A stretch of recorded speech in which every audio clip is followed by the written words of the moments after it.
Az újraírásról kérdezném. Mondjuk ez ő írógéppel ír, ez más, de mi meg számítógéppel. Szóval fogja az első verziót, és elkezded az első oldalról írni a következő verziót, és írod az első oldaltól kezdve, és közben olvasgatod a régit, vagy azt eldugod, és írsz egy vadonatújat, de emlékszel, hogy mit írtál, vagy javítgatod az előzőt, ha ennek így van értelme. Nincs. When you're rewriting, what process, what do you like to do? Do you like to, well, there's two things that are being confused here, basically. The rewrite that the producer asks you to do, which is one thing, and the rewrite that you do on your own before you think your screenplay is ready. Én a másodikat kérdezem. So their question right now is, what method do you use when you're rewriting yourself before giving out the producer the first draft? How do you sort of guide yourself through the process? Do you start from scratch? Do you have notes on the page? Do you have cards? Do you have ideas? Do you take the script and literally go through it from the first word to the last? Or do you deal with it in sections? I do go from the first page to the last. I mark the screens the scenes that somehow failed for me with an X, and I do that from the beginning, and then I go through it. Sometimes I don't know why it doesn't work, but I sense that it doesn't work, and I apply all my energies in the beginning to the ones that I think don't work. Then if I rewrite those, I go through it again with what I never changed and see what happens, right? And then usually what happens is I find ones that I didn't mark that now don't work, right? So I mark those. And at the end of that process, I have enough for that draft. If the producer asked rewrites, first there are meetings and discussions. And you win some and lose some, depending on how you feel about the person asking you, how you feel about the material itself, and how well you can defend your material, and I've done that, where I've really defended it very strongly, as with Basic, and I've stuck to it, and they've gone back to it. But that all depends. It depends on, it's very tough it's a very fluid dynamic. It depends on the people involved. It depends on the requests that are made. I'm much better. I've written a number of books as well. And with editors in books, they make suggestions, right? And they're smart people, and sometimes you listen to suggestions, sometimes you don't, but they are suggestions.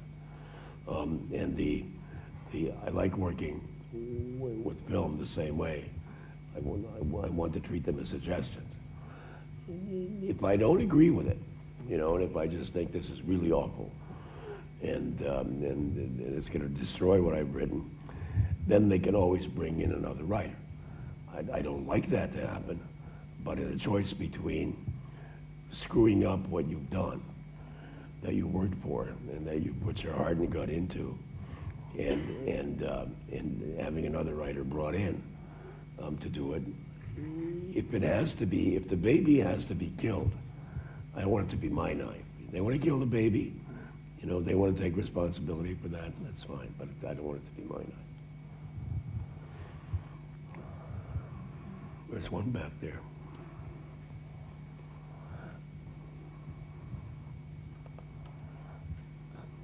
Jó, tehát a kérdés a következő lenne, hogy volt-e már olyan, hogy egy könyvet félretettél, és évekkel később folytattad, tehát hogy föl lehet-e venni a fonalat újra? Ez benne a kérdés. Did you write a draft that you had to put aside for years and then pick it up again, and then you were able to resolve it and sell it or make it into a success?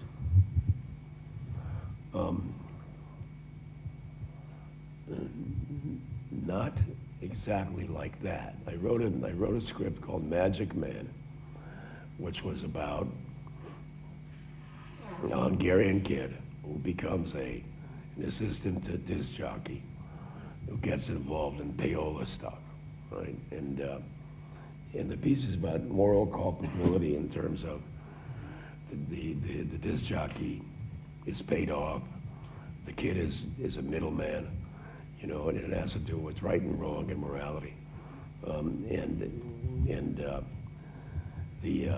It didn't work, and we took it out for an auction and nobody bought it. Many years later, like 12 years later, the script came to the attention of a producer who had a director friend, and the movie was made as Telling Lies in America. But it wasn't, there were no changes made on it between the time I put it away and when it came out. Now, when it was rediscovered by a producer. When Naomi and I first got together, she read this particular script, right? And she said, I think you should do some work on the father because the father isn't fully realized. And I said, oh, what do you know? Come on, don't bother me with this stuff. So when the script came back to life and they were interested in doing something with it, they said, well, what's really lacking is you should do some work on the father because the father isn't really realized, right? So I said, well, yeah, I thought about doing that. That's a really good idea, you know. So, and I did do some work in the movie was made. Következő kérdés. Ott fönt. Hallani? Igen. Miska vagyok, és nem vagyok háborús bűnös, és azt szeretném kérdezni, hogy előfordult már veled, mert nagyon ösztönös írónak tűnsz, és nem szívesen kötsz kompromisszumot, hogy megírtál egy jelenetet, mert érezted, hogy annak benne kell lenni a könyvben, aztán a rendező vagy a vágószobába kikerült az a jelenet a filmben. Did you ever write a scene or in the script where ultimately at the end that scene got dropped or changed or? Oh, sure, all the time, absolutely, absolutely.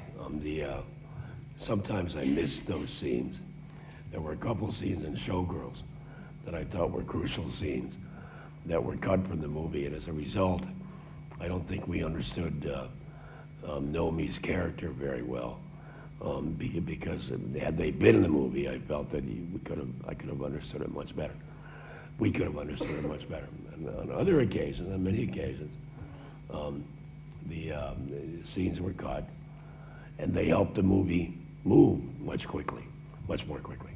On Jagged Edge, we did the so-called focus groups and research screenings, and with a man named Joe Farrell, who specialized in doing this kind of thing in Hollywood. And we did a couple screenings, and Joe Farrell, who had done hundreds of these things in the past, we did a couple screenings, and the scores were very bad in terms of potential hit movie, right? And the director and I were friends, Richard Marquand, and I tried to figure out what the problem was with these bad scores, and we couldn't. And Joe Farrell's suggestion was that we needed to take out 3 or 4 minutes out of the second act that had really the movie bogged and slowed down. So we applied ourselves to that with his advice. We took out about 4.5 minutes, cut those scenes, and the movie moved much faster, and ultimately wound up being a big hit movie. And I think, in retrospect, that those suggestions to take out those minutes were really helped in terms of making it work better. The scenes we didn't need the scenes, and the movie moved much better than that.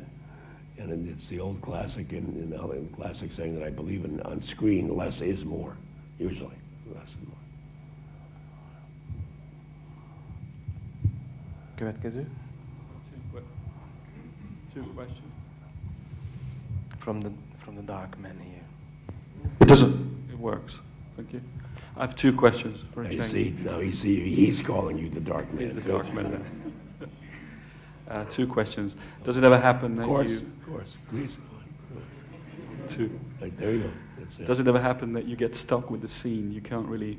You know what it should be about, but you can't really put a handle on it, how to formulate the scene so Right. that it works, and you jump ahead and start writing something else, leaving out that scene, or do you always stick to the chronology? Yeah, I do it in chronology, and sometimes what I do is I walk around and I say the words out loud, you know, and so that I can actually hear them, and sometimes that helps, you know, and sometimes nothing happens and nothing helps, and you know, and I sit down and grab my writer's block and threaten to throw it, but I sit there and try to figure it out. In most cases, I can figure a scene block out, you know, within the next hour or so. Sometimes I get up the next morning and say, no, I was wrong, it didn't work, you know, and then I have to do it all over again. But I can't jump from it. I can't jump from it. Other writers can. You know, they can just keep going down the line, but I can't go from it unless I work it out. Do you ever stop the day's work mid-scene, or you sort of force yourself to finish a screen before you... I have to finish it. It would drive me nuts if I stopped. I stopped mid-scene, and really the best trick that I can offer you is when you're done for the day, work out the next scene, at least in your own head. It makes it easier to confront that terrifying blank piece of paper if you know how you're going to put your fingerprints on it, you know, and then when you start. My second question is regarding that terrifying blank piece of paper. Yes. Some screenwriters say that it's easier to deal with a scene if you break it down to beats, as in changes of mood, changes of, you know, power shifts within a scene. Do you care about it? Do you use this technique? I don't use anything that analytical with it. I mean, I trust my gut, and maybe that process goes on in my gut without me consciously confronting it. But I don't consciously try to pick the scene apart and say, okay, if I change the mood, if I change this, will it work? I let them try to tell me what they want to say and what they want to do, and I try to channel them to the best of my ability. In terms of springing me loose, you know, and letting them do what they want to do. Thank you.